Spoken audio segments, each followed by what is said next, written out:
Welcome back. Pakistan اپنی تاریخ کے بدترین آئینی، عدالتی، سیاسی جنجالوں میں پھنسا ہوا ہے جس نے پاکستان کے 22-23 کروڑ عوام کی زندگی اجیرن کر دی ہے۔ ہر پاکستانی یہ چاہتا ہے کہ کسی صورت سے یہ مسئلہ حل ہو، کسی صورت سے پاکستان میں معمول کی زندگی بحال ہو، معمول کی سیاست بحال ہو، مگر فی الحال اس حوالے سے ہمیں light at the end of the tunnel, سرنگ کے آخر میں روشنی نہیں نظر آ رہی، مگر اس کا راستہ ہے، اس کا طریقہ کار ہے آئینی، عدالتی، جمہوری، پارلیمانی، جس پر ہم بات کر رہے ہیں۔ اور اس کے لیے ہمارے ساتھ آج موجود ہے اس پورے پروگرام کے لیے پاکستان کے انتہائی مستند، سینئر، معروف، مشہور قانون دان ہیں، سابق اٹارنی جنرل پاکستان جناب خالد جاوید خان صاحب سے ہماری گفتگو ہو رہی ہے۔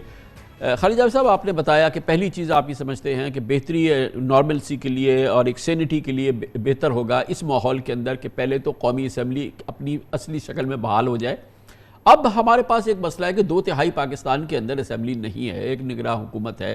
آپ نے فرمایا کہ وہ اسمبلیز بھی جو ہیں وہ بحال ہو جائیں، جس کا کہ معزز جسٹس اطہر من اللہ نے اس کوشچن کو اٹھایا تھا اور بڑی امپورٹنٹ انہوں نے بات کی تھی جب یہ اس کی بینچ بنی تھی، پہلی بینچ جس میں وہ تھے۔ تو یہ فرمائیے کہ یہ کیسے ممکن ہو سکتا ہے؟ دیکھیے، 27 تاریخ کو کورٹ کی ہیئرنگ ہے۔ اگر گورنمنٹ کو بڑا کلیئرلی یہ بتایا جائے کہ جی یا تو ہمیں آپ کمٹ کر کے دیجئے کہ 14 مئی کو الیکشن ہوں گے، اگر آپ اس پوزیشن میں نہیں ہیں تو کورٹ اسمبلی کی بحالی کی طرف جائے گا۔ اور اس کی پریسیڈنٹ اس لیے موجود ہے کہ آپ کو یاد ہوگا کہ کچھ عرصے قبل 16,000 امپلائیز جو ہیں ان کا ایک کیس سپریم کورٹ کے سامنے آیا تھا، ریویو پٹیشن تھی۔ سپریم کورٹ نے ریویو تو ڈسمس کی، لیکن آرٹیکل 104(3) اور 187 میں پاور ایکسرسائز کرتے ہوئے ان تمام لوگوں کو بحال کر دیا تھا۔ تو سپریم کورٹ کے پاس اتنی پاور ضرور ہے کہ کیونکہ ایسا نہیں ہو سکتا کہ الیکشن بھی نہ ہو اور کیئر ٹیکر گورنمنٹ کنٹینیو رہے۔ اگر 14 مئی کو الیکشن نہیں ہوتے تو پھر کیئر ٹیکر گورنمنٹ کو کوئی جورسڈکشن یا اتھارٹی نہیں ہوگی، اور اس سے بڑی ایک کرائسس آنے والی ہے۔ اب پنجاب کا اور کے پی کے کا بجٹ بھی اپروو ہونا ہے۔ کیئر ٹیکر گورنمنٹ پورے سال کا بجٹ تو نہیں دے سکتی، عبوری بجٹ دے سکتی ہے۔ عبوری بجٹ اب ہمیں پیریڈ ہی نہیں پتا ہوگا کس پیریڈ کا دیں گے، کیونکہ ابھی یہی نہیں پتا ہوگا الیکشن ہے، اور اس کی اوتھینٹسٹی کیا ہوگی جب ایک غیر منتخب لوگ جو ہیں وہ اگر بجٹ اپروو کر رہے ہوں گے تو یہ بڑی بری پریسیڈنٹ ہوگی۔ تو سب سے بہتر طریقہ یہ ہے کہ یا الیکشن ہو جائیں، جو کہ بظاہر جو گراؤنڈ ریالٹیز ہیں وہ نظر نہیں آتے۔ تو اگر پنجاب اور خیبر پختونخوا کی اسمبلی ریسٹور ہو جاتی ہے اور نیشنل اسمبلی بھی اپنی اوریجنل حالت میں بحال ہو جاتی ہے تو یہ بڑی اپرچونٹی ہوگی پولیٹیکل جو ہماری جماعتیں ہیں ان کے پاس کہ پوری قوم کے جو اصل ایشوز ہیں ان کو ایڈریس کریں، الیکٹورل ایشوز کو ایڈریس کریں، کیونکہ آلٹرنیٹ کیا ہے؟ سپریم کورٹ کنٹیمپٹ یہ جو ہے پنجاب اور کے پی کی اسمبلی کی جو ریسٹوریشن ہے، اس کے لیے تو درخواست دینی پڑے گی نا۔ اب مثال کے طور پہ میں یہ سوچ رہا تھا کہ پرویز الہی صاحب نے جب اسمبلی ڈیزالو کی تو ان کا خیال یہ تھا کہ 90 دن میں الیکشن ہو جائیں گے، جب محمود خان نے کی تو ان کا خیال یہ تھا کہ 90 دن میں الیکشن ہو جائیں گے، لیکن اب تو کوئی بات ہی نہیں ہے، 90 کی بھی بات نہیں ہے، پتہ نہیں 180 کی بھی بات نہیں ہے۔ تو یہ تو ایک واقعی ایک ایسی ایک ایکسکیوز ہے یا ایک ایسی ریزن ہے جس کی بنا پر بات کی جا سکتی ہے کہ یہ نہ ہو رہی ہے، جیسے آپ نے فرمایا کہ الیکشن بھی نہیں ہو رہے اور ایک عجیب نگران نظام جو ہے چل رہا ہے غیر منتخب۔ دیکھیے، ایک خبر آئی تھی کہ پرویز الہی صاحب نے اور محمود خان صاحب نے ایک درخواست دی ہے کہ وہاں ایڈمنسٹریٹر اپوائنٹ کیے جائیں۔ جی ہاں، ایڈمنسٹریٹر کا کانسیپٹ لوکل گورنمنٹس میں تو ہے، لیکن آئین میں، اور پھر اگر یہی ایڈمنسٹریٹر بن گئے تو فرق کیا ہوگا؟ ایڈمنسٹریٹر بھی غیر منتخب ہیں، تو ان درخواستوں کو ٹریٹ کیا جا سکتا ہے کہ یہ کورٹ میں آئے ہیں، اور آپ یقیناً آج اگر پرویز الہی صاحب سے، محمود خان صاحب سے پوچھیں گے تو وہ کنفرم کریں گے کہ میں نے اس اسمپشن پہ ڈیزالو کی تھی کہ 90 دن میں الیکشن ہو جائیں گے۔ اب وہ اگر انڈرلائنگ اسمپشن موجود نہیں ہے تو پھر آپ ٹھیک ہے، میں بحال نہیں ہوں، لیکن جو عوام کے نمائندے ہیں جس میں اپوزیشن بھی شامل ہے، اس میں لوگوں کا کیا قصور ہے؟ انہوں نے تو 5 سال کے لیے الیکٹ کیا تھا۔ اب اگر لوگ پسند نہیں کرتے اس چیز کو تو اگلے الیکشن میں وہ اپنا اس کا اظہار کر سکتے ہیں۔ ایک بڑی انٹرسٹنگ ریفارم ہندوستان میں ہے، جب آپ کے پاس بیلٹ پیپر ہوتا ہے تو اس پہ کینڈیڈیٹس کے علاوہ ایک لکھا ہوتا ہے NOTA، نن آف دی ابو۔ اس میں کئی دفعہ ایسا ہوا کہ سب سے زیادہ میجورٹی نوٹا کو مل گئی، نن آف دی ابو۔ تو پولیٹیکل پارٹیز نے پھر ایک اچھے کینڈیڈیٹ سلیکٹ کرنا شروع کیے، کیونکہ الیکشن دوبارہ ہوگا بائی الیکشن۔ یہ چیز بھی پاکستان کے اس میں کنسیڈر کی جا سکتی ہے کہ لوگ اپنی ناراضگی کا اظہار اگر کرنا چاہتے ہیں تو کہیں ایسا نہ ہو کہ نوٹا 2/3 اکثریت سے جیت جائے. صحیح ہے. لیکن یہ وہ ریفارم سے ہم اگر دوسری ممالک سے سیکھیں، پارلیمانی جمہوریتوں سے، اور یہ بڑا اچھا موقع ہے. ہمارے پاس چند مہینے ہیں اس قومی اسمبلی کے جو ٹینیور ختم ہونے میں، اور دیکھیے یہ چیز ایک طے ہو جانی چاہیے. اس کو کسی کو غلط فہمی نہیں ہونی چاہیے کہ اس اسمبلی کا ٹینیور 5 سال ہے. وہ جو 1 سال بڑھانے والا کانسیپٹ ہے ایکسٹینڈ کرنے کا، وہ پھر تقریباً اتنا ہی برا ہوگا جتنا 2007 میں ہمارے آئین کے ساتھ ہوا تھا. جو ایمرجنسی، چاہے ایمرجنسی پلس لگے یا اس طرح کی ایمرجنسی لگے، ایک نارمل پروسیس میں الیکشن ہو، ایک نارمل کنٹری کی طرح ہم بیہیو کریں. تو یہ تو اب آ گئی سیاسی امور کی بات، اور یہ چلیں یہ سیاستدان آپس میں کریں، اور آپ نے اس کا پورا ایک راستہ بتایا یا سمجھایا. یہ فرمائیے گا کہ اب ہمارا اتنا ہی بڑا بحران یہ ہے کہ ہماری عدالت منقسم ہے، ہماری عدالت عظمیٰ منقسم ہے، اور اس کی ہم نے جو صورتحال دیکھی وہ ہم نے اپنی تاریخ میں بہت کم دیکھی ہے. افسوس کی بات ہے کہ ہم نے اور شاید اس سے پہلے بھی دیکھی ہے. مگر اس کیفیت کے اندر یہ جو اس وقت ایک منقسم عدالت ہو گئی، جس نے کہ جو اثر انداز ہوئی اس معاملے پہ جس کا ہم آپ سے ذکر کر رہے ہیں الیکشن کے حوالے سے، 4-3 کا فیصلہ ہے، 3-2 کا فیصلہ ہے، یہ تمام چیزیں. دوسری دوران حکومت نے وار کیا، انہوں نے 184(3) کے تحت جو اختیار تھا چیف جسٹس کا، اس کے حوالے سے ایک نئی قانون سازی کر دی، ایک اپنا بل بنا دیا اور اس کو منظور کر لیا. پھر اس پر پھر اسٹریک کیا، پھر عدالت نے اس پہ اپنا اختیار استعمال کیا. یہ جو صورتحال ہے اس سے کیسے نمٹا جائے؟ اب یہ 184(3) کا مسئلہ تو تھا، مطلب یہ ہمیشہ سے اس کے حوالے سے بات تھی، لیکن حکومت نے اس انتہائی سینسٹیو ٹائم کو، انتہائی اس وقت نازک معاملے پہ، جس وقت عدالت میں تقسیم کی صورتحال انہوں نے دیکھی، انہوں نے وار کر دیا. یہ آپ نے 2 چیزوں کا ذکر کیا. ایک جو عدالت میں تقسیم ہے، میں سمجھتا ہوں کہ آج جو تقسیم نظر آ رہی ہے اس کی بنیادی وجہ قاضی فائز عیسیٰ صاحب کے خلاف جو ایک بدنیتی پہ مبنی ریفرنس تھا. اس کے بعد عدالت بہت بری طرح ڈیوائیڈ ہو گئی، اور ریویو پٹیشن آئی، اس کے بعد اور بھی ڈویژن آئے، اور وہ مکمل طور پہ ہیل نہیں ہو سکے. ظاہر ہے کہ وقت کے ساتھ یہ ڈویژن جو اس کا اپنا امپیکٹ ہے وہ تو اس سے گزرنا پڑے گا. لیکن آج میں سمجھتا ہوں کہ اور ہمارے جو موجودہ چیف جسٹس ہے، جس مزاج کی شخصیت ہے ان کی، کوئی ریزن نہیں ہے کہ یہ ڈیوائیڈ کم نہ ہو. اور اس کے لیے ظاہر ہے کہ کورٹ کے اندر سے ایفرٹ بہت ضروری ہے، اور اس کا پہلا جو قدم ہوگا وہ ایک فل کورٹ میٹنگ ہو، وہ بہت ضروری ہے. ہم سب صرف درخواست ہی کر سکتے ہیں کہ وہ میٹنگ فوراً بلائی جائے تاکہ ان ہاؤس کینڈیڈ ڈسکشن ہو. دوسری چیز جو ڈیوائیڈ کرتی ہے عدالت کو وہ ہے اپوائنٹمنٹ آف ججز کے اوپر، اور خاص طور پہ سپریم کورٹ میں سینیورٹی کا جو ایک پرنسپل ہے. میں سمجھتا ہوں اس پہ کرائٹیریا کی ضرورت ہے.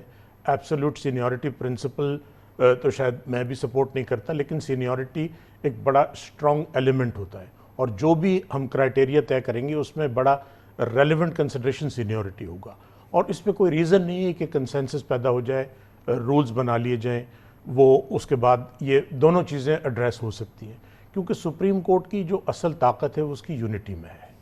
اور ابھی جتنی آپ نے کرائسس دیکھی، وہ ظاہر ہے کہ جو جوڈیشری کے باہر فورسز ہیں وہ ان کو ایک اپرچونٹی ملی جب نظر آیا کہ کورٹ میں گویا کہ ہمیں ایک کم و بیش بلکہ آئیڈینٹیکل وہی کیفیت پیدا کرنی ہے، وہی موو کرنی ہے جو آپ پارلیمنٹ کے اندر تجویز کر رہے تھے کہ اپوزیشن کو اور ٹریجری بینچز کو ملنا ہے، بیٹھنا ہے، اور یہ کلیدی مسائل ان کو حل کرنا ہے. ایگزیکٹلی آپ وہی کہہ رہے ہیں کہ یہاں پر ایک فل کورٹ میٹنگ ہو جائے جو یہاں کا طریقہ کار ہے، اور یہ چند مسائل جو ہیں اس پر جو ہے وہ گفتگو ہو جائے اور اندر بند کمرے کے اندر ہو جائے، اور یہ مسئلہ، یہ 15 شخصیات جو ہیں ہمارے معزز ترین، یہ اس مسئلے کو حل کر لیں. لیکن یہ جو اب آ گیا ہے 184(3) اور اس پر جو پھر حکومت نے کہا کہ بھئی ہم پارلیمنٹ ہیں اور ہم اس پر جو ہے قانون بنا سکتے ہیں، ہم نے بنا دیا قانون. دیکھیے اس پہ بھی ایک چیز ریئلائز کرنا بڑا ضروری ہے. پارلیمنٹ کو یقیناً لیجسلیٹو کمپیٹنس ہے، لیکن یہ واحد ایشو ہے practice and procedure of supreme court جس پہ سپریم کورٹ کو بھی آئین کے تحت قانون سازی کی اجازت ہے. آرٹیکل 191 سپریم کورٹ کو رول میکنگ کی اجازت دیتا ہے. تو یہ وہ شیئر پاور ہے جو، اور یہ میرے خیال میں واحد سچویشن ہے جہاں پارلیمنٹ اور supreme court legislative power share کر رہی ہیں. اور یہ ڈائریکٹلی ریلیٹ کرتا ہے کہ internal proceeding and procedure of supreme court سے. گورنمنٹ نے بڑی جلد بازی میں قانون سازی کی. بہت سی چیزیں بالکل صحیح ہوتی ہیں لیکن غلط وقت یا غلط نیت سے کی جائیں تو ان کی افادیت ختم ہو جاتی ہے.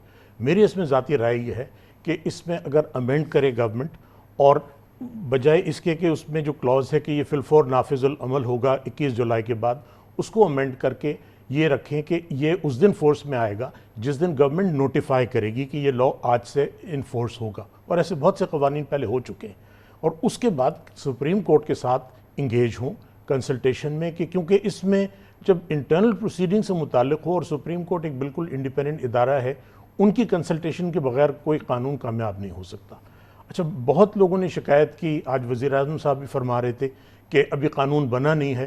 میں ایک چھوٹی سی مثال دوں، اگر آپ ایک قانون بنائیں اور وہ یہ ہو کہ ہم سپریم کورٹ کی یہ پاورز واپس لے رہے ہیں، یا ہم چیف جسٹس صاحب کی یہ پاورز واپس لے رہے ہیں، اور جو بظاہر آئین سے کلیش کرتا ہو، اور یا let's take an extreme example کہ وہ ایک بل پاس کر دیں 2/3 اکثریت کے ساتھ کر دیں کہ سپریم کورٹ ہم نے ابالش کر دیا ہے۔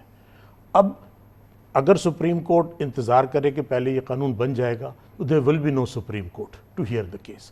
تو کچھ کیسز ایسے ہوتے ہیں کہ جہاں ایگزسٹینشیل ایشوز ہوں، وہاں میرے خیال میں انتظار کرنا ضروری نہیں ہے، اور اس کو اگر تھوڑا ٹھنڈے دل سے سوچا جائے تو سپریم کورٹ نے کوئی ایسا ایکسٹریم کام نہیں کیا۔ آخر میں ہم نے دیکھا تھا کہ جب حزبہ بل ریفرنس آیا تھا تو پہلی بار سپریم کورٹ نے آرڈر کیا تھا، ریسٹریننگ آرڈر پاس کیا تھا گورنر کو سائن کرنے سے، وہ بھی پہلی بار تھا۔ لیکن یہ اس سے کہیں زیادہ سیریس کیس ہے کیونکہ it is about supreme court. اس قانون میں بہت سی اچھی چیزیں ہیں، میں خود سمجھتا ہوں کہ 184(3) جس طرح استعمال ہوا وہ بغیر اپیل کے، اس میں بڑے سخت فیصلے بھی آئے ہیں اور اپیل کی ضرورت تھی، اور بھی بہت سے اچھی امینڈمنٹس ہیں، لیکن ہمیں پہلے کورٹ کے ساتھ انگیج ہو کے، اور دنیا کا تجربہ، آپ اس قانون میں یہ کہہ رہے ہیں کہ we can not trust chief justice of Pakistan to constitute benches of supreme court. یہ بڑا سیریس ایشو ہے۔ ہم اگر اپنے چیف جسٹس آف پاکستان کو اتنا ٹرسٹ کرنے کو تیار نہیں ہیں، یہ چیز ان کے بردر ججز کی طرف سے آنی چاہیے تھی، ان کے کنسنسس سے آتی کہ یہ ایک ہم فارمولا بنا رہے ہیں۔ لیکن پارلیمنٹ طاقت کا منبع ہے، قانون سازی کا، لیکن عدالت ایک بالکل برابر کا ایک پلر ہے۔ آئینی ترمیم ضروری تھی یا یہ کہ جس طرح سے کیا یہ ڈوبل تھا؟ اچھا، اس پہ میری رائے تھوڑا سے منقسم ہے، ہو سکتا ہے کسی کیس میں یہ، کیونکہ ابھی فائنل ڈیسائیڈ نہیں ہوا ہے، اس پہ دو رائے ہیں کہ کچھ ایسے ایشوز ہیں جن کے لیے آئینی ترمیم کی ضرورت تھی، لیکن میری عرض یہ ہے کہ اگر آئینی ترمیم کی ضرورت نہیں بھی تھی، یہ تمام چیزیں لیجسلیٹو کمپیٹنس ہے، کیونکہ یہ ڈائریکٹلی سپریم کورٹ کی انٹرنل پروسیڈنگ سے ریلیٹ کرتی ہیں۔ You can not surprise supreme court. آپ یہ دیکھیں کہ اگر سپریم کورٹ میں تھوڑا سا ججز میں ڈویژن آیا ہے تو ہم اس وقت ایسی قانون سازی کر دیں، یہ قانون سازی دیر پر نہیں ہوگی، اور اس کے لیے بھی بہتر سولوشن ہے جب ہم سیاستدانوں کو کہتے ہیں کہ آپ بیٹھ کے وہ مسئلے حل کریں، یہ بھی وہ ایشو ہے جب ججز ایک دفعہ طے کر لیں گے تو شاید اس قانون سازی کی ضرورت ہی نہ رہے۔ سب سے اہم چیز یہ ہوگی کہ سپریم کورٹ کے رولز میں یہ چیزیں آ جائیں، اور اس کو اگر ضرورت ہے کانسٹیٹیوشن پروٹیکشن دینے کی on the recommendation of supreme court, وہ جیسے اپیل کا حق ہے اس پہ دو رائے ہے، وہ بھی دیا جا سکتا ہے۔ آپ نے بڑی صراحت سے فرمایا کہ ایک لیول پلینگ فیلڈ، اور پھر آپ نے جیسے ذکر کیا کہ جو تاحیات نااہلی کے معاملات ہیں، ظاہر ہے کہ وہ سپریم کورٹ کے احکامات ہیں، سپریم کورٹ کے فیصلے ہیں جس کے نتیجے میں یہ تمام چیزیں ہوئی ہیں، تو بہت سارے زخم ہیں جو ہرے ہیں، اور ایک عام آبزرور کے لیے بھی، ایک نیوٹرل آبزرور کے لیے بھی اس میں بڑی جان ہے، جس میں شکایت کی جاتی ہے، شکوے کی بات کر رہے ہیں، مریم نواز صاحبہ بہت کر رہی ہوتی ہیں، شہباز شریف صاحب کر رہے ہیں، پی ڈی ایم کے لوگ، نون لیگ بڑی کر رہی ہوتی ہے، اور پھر دوسری جماعتوں کی بھی معاملات ہیں، اور یہ صورتحال جب یہ عمران خان صاحب کی حکومت ختم ہوئی، ووٹ آف نو کانفیڈنس کا معاملہ ہوا، وہ بھی سپریم کورٹ نے ہی اس کو کیا، اس پہ اس وقت پی ٹی آئی کے زخم بڑے ہرے تھے۔ تو یہ جو ماضی میں فیصلے ہو چکے ہیں، مگر وہ اس وقت اس کی بڑی یاد دہانی ہوتی ہے، اور وہ بڑی اس کی وجہ ہے جو آج جو کرائسس آپ دیکھ رہے ہیں۔ تو اس پہ آپ نے ایک چیز کو تو کہا ری وزٹ کیا جا سکتا ہے، مگر اس کا کوئی احاطہ ممکن ہے؟ یہ وہ تمام ایشوز ہیں جو ایونچولی پارلیمنٹ میں طے ہوں گے۔ سپریم کورٹ نے تو ججمنٹ دے دیا، اور جیسے میں نے عرض کیا تھا شروع میں کہ سپریم کورٹ کی بڑی سیٹل جورسپروڈنس ہے کہ ہمارے ججمنٹ کو آپ رد نہیں کر سکتے، مسترد نہیں کر سکتے، لیکن جو اس کا انڈرلائنگ بیسس ہے اگر آپ اس کو ایڈریس کر لیں تو ججمنٹ آٹومیٹکلی ختم ہو جاتا ہے۔